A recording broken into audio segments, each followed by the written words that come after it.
നമസ്കാരം, ഞാൻ Siju Rajan. Private limited കമ്പനിയോ അല്ലെങ്കിൽ LLP സ്റ്റാർട്ട് ചെയ്യുന്ന സമയത്ത് കുറച്ച് കാലങ്ങളായിട്ട്, അതായത് ഒരു വർഷമായിട്ട് 1.5 വർഷമായിട്ട് പലരും ഫേസ് ചെയ്യുന്നൊരു പ്രശ്നമാണ് ഇതിൻ്റെ പേര് അത്ര ഈസി ആയിട്ട് കിട്ടുന്നില്ല. പണ്ട് ട്രേഡ് മാർക്കിനായിരുന്നു വലിയ പ്രശ്നം വന്നിട്ടുണ്ടായിരുന്നത്. എന്ന് വെച്ച് കഴിഞ്ഞാൽ എന്തെങ്കിലും ഒരു പേര് നമ്മൾ കൊടുക്കുന്നു, അതിന് ഒബ്ജക്ഷൻ വരുന്നു, ഹിയറിങ്ങിന് വിളിപ്പിക്കുന്നു, ഒപ്പോസിഷൻ വരുന്നു, ഒരുപാട് സമയമാവും നമുക്ക് രജിസ്റ്റർ ചെയ്ത് കിട്ടാനായിട്ട്. പക്ഷേ ഈ കമ്പനി രജിസ്ട്രേഷൻ ആണെന്നുണ്ടെങ്കിൽ, പ്രൈവറ്റോ LLP ആണെന്നുണ്ടെങ്കിൽ അത്ര ബുദ്ധിമുട്ട് വരുന്നില്ല. വളരെ ഈസിയായിട്ട് വിത്തിൻ 2 or 3 days നമുക്ക് ഈ പറയുന്ന നെയിം റിസർവ് ചെയ്ത് കിട്ടും. പക്ഷേ ഇന്ന് അങ്ങനെയല്ല. ഇന്ന് കുറച്ച് ബുദ്ധിമുട്ടുന്നുണ്ട്. അത്ര ഈസി ആയിട്ട് ഈ പേര് ലഭിക്കുന്നില്ല. ഒന്നില്ലെങ്കിൽ ആ പേര് മറ്റൊരു പേരുമായിട്ട് റിസംബ്ലൻസ് വരുന്നുണ്ട്, അതുകൊണ്ട് ആ പേര് എടുക്കാൻ കഴിയത്തില്ല എന്ന് പറയുന്നുണ്ട്. ചിലപ്പോഴാണെന്നുണ്ടെങ്കിൽ ഈ പേരിൻ്റെ റെലവൻസ് എന്താണ് എന്ന് ചോദിച്ചുകൊണ്ട് അവരിങ്ങോട്ടേക്ക് മറുപടി അയക്കാറുണ്ട്. സോ ഇത്തരത്തിലുള്ള പ്രശ്നങ്ങൾ പലപ്പോഴും ഇന്ന് ഫേസ് ചെയ്യുന്നുണ്ട്. അപ്പോൾ ഒരു പ്രൈവറ്റ് കമ്പനിയുടെ പേര് ചൂസ് ചെയ്യുന്ന സമയത്ത് ശ്രദ്ധിക്കേണ്ട കാര്യങ്ങൾ എന്തൊക്കെയാണെന്ന് നമുക്ക് നോക്കാം.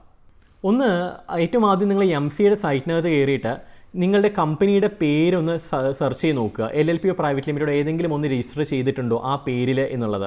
അതിപ്പോൾ 2 പേരാണെന്നുണ്ടെങ്കിൽ, ഇപ്പോൾ ആൽഫ ബീറ്റ എന്ന് പറയുന്ന പേരിലാണ് നിങ്ങൾ രജിസ്റ്റർ ചെയ്യുന്നതെങ്കിൽ ഈ ആൽഫ എന്ന് പറയുന്നതിൽ എന്തെല്ലാം കമ്പനീസ് രജിസ്റ്റർ ചെയ്തിട്ടുണ്ട്, ബീറ്റ എന്ന് പറയുന്നത് എന്തെല്ലാം രജിസ്റ്റർ ചെയ്തിട്ടുണ്ട് നിങ്ങൾ നോക്കുക. ഇതിലേതെങ്കിലും രജിസ്റ്റേർഡ് ആണെന്നുണ്ടെങ്കിൽ ഒരുപക്ഷെ നിങ്ങളത് നോക്കുന്ന സമയത്ത് പണ്ട് മുതലേ കുറേ കമ്പനീസ് രജിസ്റ്റർ ചെയ്തിട്ടുള്ളതായിട്ട് നിങ്ങൾക്ക് കാണാം. അന്നത്ര പ്രശ്നം വരുന്നില്ല. പക്ഷേ ഇന്ന് അങ്ങനെയല്ല. ഇന്ന് കുറച്ച് ഇഷ്യൂസ് വരുന്നുണ്ട്. അവർ ഈ കാര്യങ്ങളെല്ലാം നന്നായിട്ട് നോക്കുന്നുണ്ട്. മറ്റുള്ള കമ്പനിയുടെ പേരുമായിട്ട് എന്തെങ്കിലും റിസംബ്ലൻസ് വരുന്നുണ്ടോ, ഈവൻ ട്രേഡ് മാർക്കിൽ എത്രത്തോളം ഡീപ്പായിട്ട് പരിശോധിക്കുന്നുണ്ട്, അതേപോലെ തന്നെ ഇതിനകത്തും പരിശോധിക്കുന്നുണ്ട്. അതിനുശേഷം നമുക്ക് പേര് കിട്ടുന്നുള്ളൂ. അപ്പം പേര് ഇതുമായി റിസംബ്ലൻസ് വരുന്ന മറ്റ് കമ്പനീസ് രജിസ്റ്റർ ചെയ്തിട്ടുണ്ടെങ്കിൽ ബെറ്റർ ആ പേര് അവോയ്ഡ് ചെയ്യുന്നതാണ് നല്ലത്. ആ പേര് എടുക്കാതിരിക്കുന്നതാണ് ഏറ്റവും നല്ലത്. ഓക്കെ, അപ്പോൾ ആദ്യം നിങ്ങൾ MCയുടെ സൈറ്റിനകത്ത് കയറിയിട്ട് ഈ നെയിം അവൈലബിൾ ആണോ എന്നുള്ളത് ചെക്ക് ചെയ്ത് നോക്കുക. ഓരോ ടേം ഇട്ട് ചെക്ക് ചെയ്ത് നോക്കുക. അപ്പോൾ ആൽഫ ബീറ്റ എന്ന് ഒരുമിച്ച് കൊടുക്കണമെങ്കിൽ ഒരുപക്ഷെ ആ പേര് കമ്പനീസ് ഒന്നും കാണത്തില്ല. പക്ഷേ ആൽഫ എന്ന് കൊടുക്കുകയാണെങ്കിൽ കമ്പനി കാണാൻ കഴിയും. ഒരുപക്ഷെ ബീറ്റ എന്ന് മാത്രം കൊടുക്കുകയാണെങ്കിൽ കമ്പനി കാണാനായിട്ട് കഴിയും. അങ്ങനെയുള്ള കേസിലും കിട്ടാനായിട്ടുള്ള സാധ്യത കുറവാണ്. കിട്ടില്ല എന്ന് ഞാൻ പറയുന്നില്ല, സാധ്യത കുറവാണ്. 2, ഈ നെയിം റിസർവ് ചെയ്യുന്ന സമയത്ത് നമ്മൾ എന്ത് കാറ്റഗറി പ്രോഡക്റ്റ് ആണെന്നുള്ളത് നമ്മൾ ഇതിനകത്ത് എൻ്റർ ചെയ്ത് കൊടുക്കേണ്ടതായിട്ട് വരും. ഇതേ കാറ്റഗറി നിങ്ങൾ ട്രേഡ് മാർക്കിനകത്ത് അവൈലബിൾ ആണ് നോക്കുക. ആ പേരിൽ ട്രേഡ് മാർക്ക് രജിസ്ട്രേഷൻ അവൈലബിൾ ആണോ എന്ന് നിങ്ങൾ ഉറപ്പ് വരുത്തുക. അവൈലബിൾ അല്ല, ആ പേരിൽ മറ്റാരെങ്കിലും ട്രേഡ് മാർക്ക് എടുത്തിട്ടുണ്ടെങ്കിൽ നമുക്ക് ആ പേര് കിട്ടാനായിട്ടുള്ള സാധ്യതയില്ല. അപ്പോൾ നിങ്ങൾ ട്രേഡ് മാർക്ക് നോക്കണം. ട്രേഡ് മാർക്ക് അവൈലബിൾ ആണോ എന്നുള്ളത് നിങ്ങൾ ചെക്ക് ചെയ്യേണ്ടതായിട്ട് വരും. രണ്ടും വേറെ വേറെയാണ്. ഒന്ന് IP ഡിപ്പാർട്ട്മെൻറ്റ്, IP India ആണ്. മറ്റൊന്നാണെങ്കിൽ ROC ആണ്, MCA ആണ് നമ്മൾ ചെയ്യുന്നത്.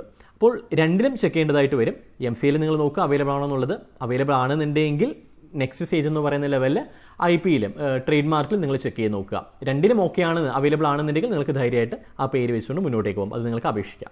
ഇനി മറ്റൊന്ന്, പലപ്പോഴും ആൾക്കാർക്കുള്ളൊരു സംശയമാണ്, എനിക്കൊരു കമ്പനിയുടെ പേരിൽ മൾട്ടിപ്പിൾ സെഗ്മെൻറ്റിൽ ബിസിനസ് ചെയ്യാൻ കഴിയും. ഇപ്പോൾ ഫുഡ് മാനുഫാക്ചറിങ് ഉണ്ട്, ഒപ്പം തന്നെ സ്റ്റീലിൻ്റെ ബിസിനസ് ഉണ്ട്, ഒപ്പം തന്നെ മറ്റെന്തെങ്കിലും ഒരു ട്രേഡിംഗ്, ഒരു ഷോപ്പ് ഉണ്ട്, ഒരു സൂപ്പർ മാർക്കറ്റ് ഉണ്ട്. അപ്പോൾ ഇത്തരത്തിൽ മൾട്ടിപ്പിൾ സെഗ്മെൻറ്റ്സിലുള്ള സെക്ടേഴ്സിലുള്ള ബിസിനസ് ഒറ്റ കമ്പനിയുടെ അണ്ടറിൽ ചെയ്യാൻ കഴിയുമോ, അത്തരത്തിലുള്ള ഒബ്ജക്റ്റീവിൽ ബിസിനസ് ചെയ്യാൻ കഴിയുമോ എന്നുള്ളത് നമുക്ക് ചെയ്യാൻ കഴിയും. അതിന് നിങ്ങൾ ചെയ്യേണ്ടതാണ്, നിങ്ങളൊരു പേര് ചൂസ് ചെയ്യുന്ന സമയത്ത് ആ പേരിൻ്റെ വാലറ്റത്ത് എൻ്റർപ്രൈസിനും കൂടെ ആഡ് ചെയ്യുക. അപ്പോൾ ആൽഫ എൻ്റർപ്രൈസസ് പ്രൈവറ്റ് ലിമിറ്റഡ് അല്ലെങ്കിൽ alpha enterprises limited liability partnership, ഇത്തരത്തിൽ എൻ്റർപ്രൈസ് എന്ന് പറയുന്ന ഒരു ടേം കൂടി നിങ്ങൾ ആഡ് ചെയ്തിട്ട് നിങ്ങൾ പേര് കൊടുക്കുക. സോ എൻ്റർപ്രൈസ് എന്ന് കൊടുത്തു കഴിഞ്ഞാൽ നിങ്ങൾക്ക് അതിനകത്ത് മൾട്ടിപ്പിൾ ഒബ്ജക്ട്സ് ആഡ് ചെയ്യാനായിട്ടുള്ള ഒരു ഓപ്ഷൻ ഉണ്ട്.